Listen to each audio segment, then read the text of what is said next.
નમસ્કાર વિદ્યાર્થી મિત્રો, આજે આપણે જૈવ વિવિધતાના નુકસાન વિશેની વાત કરીશું.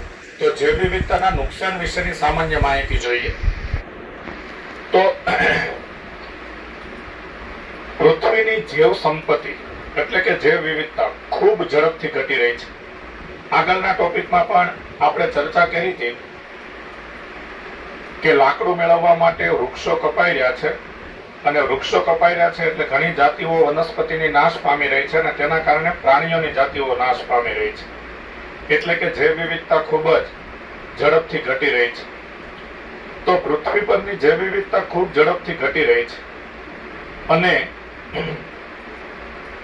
તેના માટે સ્પષ્ટપણે માનવ પ્રવૃત્તિઓ જવાબદાર હોય તેવું માનવામાં આવે છે. માનવ દ્વારા ઉષ્ણકટિબંધીય પ્રશાંત વિસ્તારના નમસ્કાર વિદ્યાર્થી મિત્રો, આજે આપણે જૈવ વિવિધતાના નુકસાનની ચર્ચા કરીએ. તો જૈવ વિવિધતાના નુકસાન વિશે સામાન્ય માહિતી લખો. તો પૃથ્વી પરની જૈવ વિવિધતા ખૂબ જ ઝડપથી ઘટી રહી છે અને તેના માટે માનવ પ્રવૃત્તિઓ તરફ આંગળી ચીંધાઈ રહી છે. એટલે કે જૈવ વિવિધતા ઘટી રહી છે, જાતિઓ લુપ્ત થઈ રહી છે, તેના માટે માનવ પ્રવૃત્તિઓ જવાબદાર છે એવું માનવામાં આવે છે. આપણે એના કેટલાક ઉદાહરણો જોઈએ તો જૈવ વિવિધતાને થતા નુકસાનના કેટલાક ઉદાહરણો. તો માનવ દ્વારા ઉષ્ણકટિબંધીય પ્રશાંત વિસ્તારના બરફ આચ્છાદિત ટાપુઓના વસાહતીકરણને કારણે ત્યાંના સ્થાનિક પક્ષીઓની 2000 થી પણ વધુ જાતિઓ લુપ્ત થઈ ગઈ છે. ગુજરાતી મીડિયમની ટેક્સ્ટ બુકમાં અહીં 200 લખેલા છે પરંતુ 2000 આવે છે. તો માનવ દ્વારા ઉષ્ણકટિબંધના પ્રશાંત વિસ્તારના બરફ આચ્છાદિત ટાપુઓના વસાહતીકરણને કારણે એ પ્રશાંત વિસ્તારના જે બરફ આચ્છાદિત ટાપુઓ પર જે પક્ષીઓની સ્થાનિક જાતિઓ હતી એ પક્ષીઓની સ્થાનિક જાતિઓમાંથી 2000 થી પણ વધુ જાતિઓ આજે લુપ્ત થઈ ગઈ છે. IUCN એટલે આગળ પણ આ નામ આપણે જોઈ ચૂક્યા છીએ, international union for conservation of nature and natural resources, જે રેડ લિસ્ટ બહાર પાડે છે.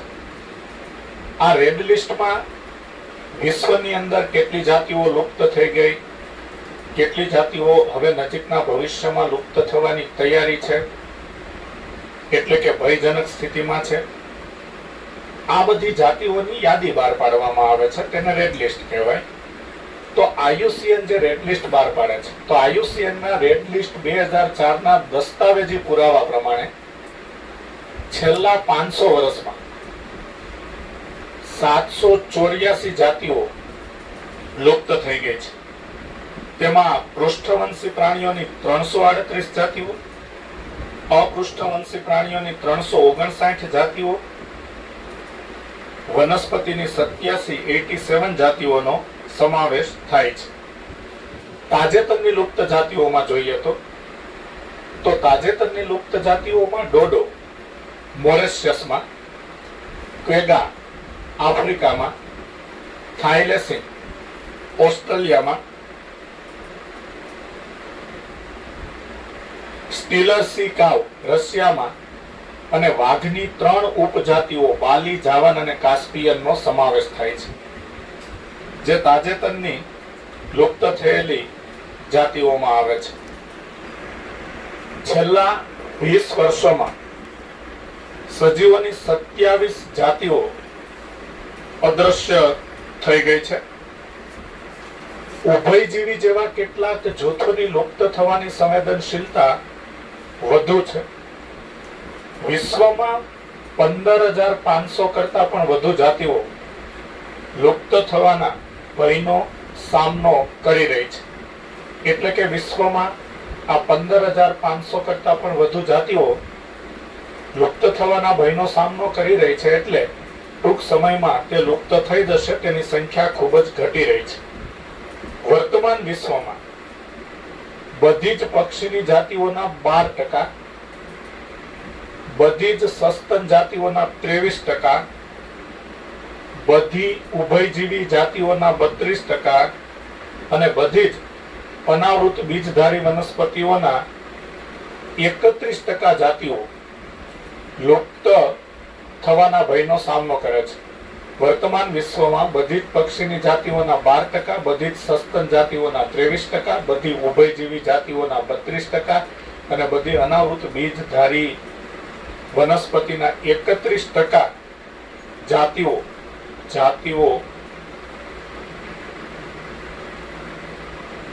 લુપ્ત થવાના ભયનો સામનો કરી રહી છે. પૃથ્વી પર માનવની ઉત્પત્તિ થઈ એટલે કે માનવનું આગમન થયું તે પહેલાના સમયમાં પણ સજીવોની જાતિઓ લુપ્ત થતી હતી.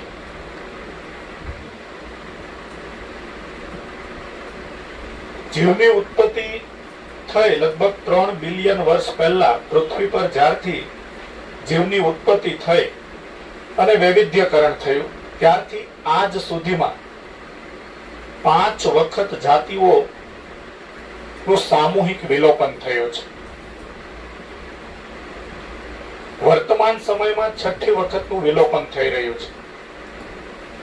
એટલે આ પોઈન્ટ આપણને એવું કહેવા માંગે છે કે આપણે આજે વર્તમાન સમયમાં જાતિઓ લુપ્ત થઈ રહી છે તેની વાત કરી રહ્યા છીએ. એ ઘટનાક્રમ પહેલી વખતનો નથી. એમ કે પહેલી વખત આવું નથી થયું કે સમૂહમાં જાતિઓ, ઘણી બધી જાતિઓ સામૂહિક રીતે વિલોપન પામી રહી છે, લુપ્ત થઈ રહી છે. પણ પૃથ્વી પર મનુષ્ય જાતિનું આગમન થયું તે પહેલા પણ જાતિઓ લુપ્ત થતી હતી. અને આપણે હમણાં વાત કરી તેમ કે લગભગ 3 બિલિયન એટલે 3 અબજ વર્ષ પહેલા જ્યારથી પૃથ્વી પર જીવની ઉત્પત્તિ થઈ અને વૈવિધ્યકરણ થયું ત્યારથી આજ સુધીમાં 5 વખત જાતિઓનું સામૂહિક વિલોપન થયું છે. વર્તમાન સમયમાં 6ઠી વખતનું આ વિલોપન થઈ રહ્યું છે. પરંતુ વર્તમાન સમયમાં જાતિઓના વિલોપનનો દર અને માનવના અસ્તિત્વના સમય પહેલા વિલોપન થતો હતો તેનો દર એમાં તફાવત છે.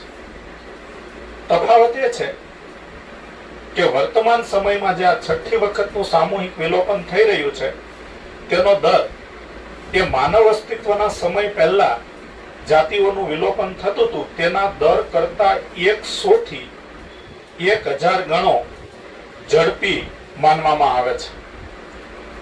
એટલે કે માનવ જાતિનું અસ્તિત્વ પૃથ્વી પર હતું તે પહેલા જેટલા સમયમાં કે જેટલા વર્ષમાં એક જાતિ લુપ્ત થતી એટલા જ સમયમાં એટલે કે એટલા જ વર્ષમાં આજે 100 થી વર્તમાન સમયમાં આજે 100 થી 1000 જાતિઓ લુપ્ત થઈ રહી છે. અને આટલી ઝડપથી જાતિઓનું વિલોપન થઈ રહ્યું છે તેના માટે માનવ પ્રવૃત્તિઓ જ જવાબદાર છે. માનવની ક્રિયાવિધિઓ જ જવાબદાર છે. પરિસ્થિતિવિદો એવી ચિંતાજનક ચેતવણી આપે છે કે જો જાતિઓ લુપ્ત થવાનો આ વર્તમાન સિલસિલો સતત ચાલુ રહ્યો, આ રીતે જાતિઓ સમૂહમાં લુપ્ત થતી રહેશે તો આવનારા 100 વર્ષની અંદર પૃથ્વી પરની જૈવ વિવિધતા લગભગ અડધી થઈ જશે. એટલે કે આવનારા 100 વર્ષમાં તમામ જાતિઓની લગભગ અડધા ભાગની જાતિઓ લુપ્ત થઈ જશે. તો આપણે જૈવ વિવિધતાના નુકસાન વિશેની આ સામાન્ય ચર્ચા કરી, સામાન્ય માહિતીની વાત કરી. રિપીટ કરું ટૂંકમાં,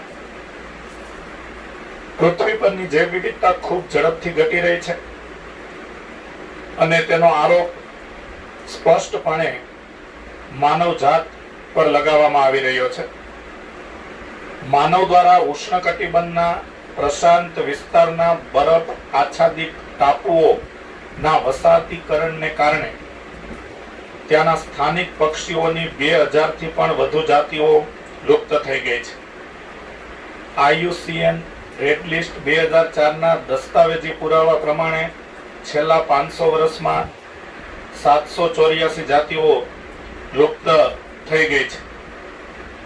તાજેતરની લુપ્ત જાતિઓના ઉદાહરણો જોઈએ તો તેમાં મોરેશિયસમાં ડોડો, આફ્રિકામાં ક્વેગા, ઓસ્ટ્રેલિયામાં થાઇલેસીન, રશિયામાં સ્ટીલર સી કાવ અને વાઘની 3 ઉપજાતિઓ બાલી, જાવાન અને કાસ્પિયનનો સમાવેશ થાય છે. છેલ્લા 20 વર્ષોમાં 27 જાતિઓ અદ્રશ્ય થઈ છે. ઉભયજીવી જેવા કેટલાક જૂથોની લુપ્ત થવાની સંવેદનશીલતા વધુ છે. વિશ્વમાં 15,500 કરતા પણ વધુ જાતિઓ લુપ્ત થવાના ભયનો સામનો કરી રહી છે, એટલે કે ટૂંક સમયમાં લુપ્ત થઈ જશે. વર્તમાન વિશ્વમાં બધી જ પક્ષી જાતિઓની 12%, બધી જ સસ્તન જાતિઓના 23%, બધી જ ઉભયજીવી જાતિઓના 32% અને બધી જ અનાવૃત બીજધારી ની જાતિઓના 31% જાતિઓ લુપ્ત થવાના ભયનો સામનો કરે છે, એટલે કે વિનાશના આરે આવીને ઊભી છે. તો આ વર્તમાન સમયમાં જાતિઓનો જે સામૂહિક લોપ થઈ રહ્યો છે તેના માટે માનવ પ્રવૃત્તિ જવાબદાર છે. પણ એવું નથી કે આ વર્તમાન સમયમાં થતો સામૂહિક લોપ એ પહેલી વખત પૃથ્વી પર થઈ રહ્યો છે. માનવ જાતિનું આગમન થયું તે પહેલા પણ જાતિઓનું સામૂહિક લોપ થયો છે. લગભગ 3 બિલિયન વર્ષ પહેલા પૃથ્વી પર જીવનો ઉદ્ભવ થયો અને વૈવિધ્યકરણ થયું. ત્યારથી આજ સુધીમાં 5 વખત જાતિઓનો સામૂહિક લોપ થયો છે. વર્તમાન સમયમાં 6ઠી વખતનું વિલોપન થઈ રહ્યું છે. પરંતુ આ વર્તમાન વિલોપનનો દર, એટલે કે આ 6ઠી વખતના વિલોપનનો દર અને અગાઉના વિલોપનના દરમાં તફાવત એ છે કે વર્તમાન સમયમાં જાતિઓના વિલોપનનો દર એ માનવ અસ્તિત્વના સમય પહેલા થતા જાતિઓના વિલોપનના દર કરતા 100 થી 1000 ગણો ઝડપી છે. અને આટલી આ ઝડપ માટે માનવ પ્રવૃત્તિઓ જવાબદાર છે. પરિસ્થિતિવિદો એવી ચિંતાજનક ચેતવણી આપે છે કે જો જાતિ ઘટવાનો આ વર્તમાન દર સતત ચાલુ રહેશે તો આવનારા 100 વર્ષમાં પૃથ્વી પરની જૈવ વિવિધતા લગભગ અડધી થઈ જશે. વિદ્યાર્થી મિત્રો, હવે આપણે જૈવ વિવિધતાના નુકસાનની વાત કરીએ. તો કોઈ પણ પ્રદેશમાં જૈવ વિવિધતાને નુકસાન થાય એટલે ત્યાં વનસ્પતિ ઉત્પાદનમાં ઘટાડો થાય. બીજી અસર, દુષ્કાળ જેવા પર્યાવરણીય ઉપદ્રવો સામેનું પ્રતિરોધન ઘટે, એટલે કે દુષ્કાળની અસર વધારે થાય. કારણ કે જૈવ વિવિધતાને નુકસાન થાય અને ખાસ કરીને વનસ્પતિની જાતિઓ લુપ્ત થઈ જાય એટલે વરસાદનું પ્રમાણ ઘટે. વરસાદનું પ્રમાણ ઘટે એટલે દુષ્કાળ પડે. ત્રીજી અસર, વનસ્પતિ ઉત્પાદકતા, એટલે કે વનસ્પતિની પ્રકાશ સંશ્લેષણ કરી ખોરાક બનાવવાની ક્ષમતા, પાણીનો ઉપયોગ અને જંતુ તથા રોગચક્રો જેવી કેટલીક નિવસન તંત્રકીય પ્રક્રિયાઓમાં પરિવર્તનશીલતા વધવા લાગી છે. તો આ જૈવ વિવિધતાના નુકસાનની અસર હતી. એક, વનસ્પતિ ઉત્પાદનમાં ઘટાડો થાય. બીજી અસર, દુષ્કાળ જેવા પર્યાવરણીય ઉપદ્રવો સામેનું પ્રતિરોધન ઘટે છે. અને વનસ્પતિ ઉત્પાદકતા, પાણીનો ઉપયોગ અને જંતુ તથા રોગચક્રો જેવી કેટલીક નિવસન તંત્રકીય પ્રક્રિયાઓમાં પરિવર્તનશીલતા વધવા લાગી છે. તો આવી 3 જુદી જુદી અસરો જૈવ વિવિધતાના નુકસાનને કારણે થાય છે.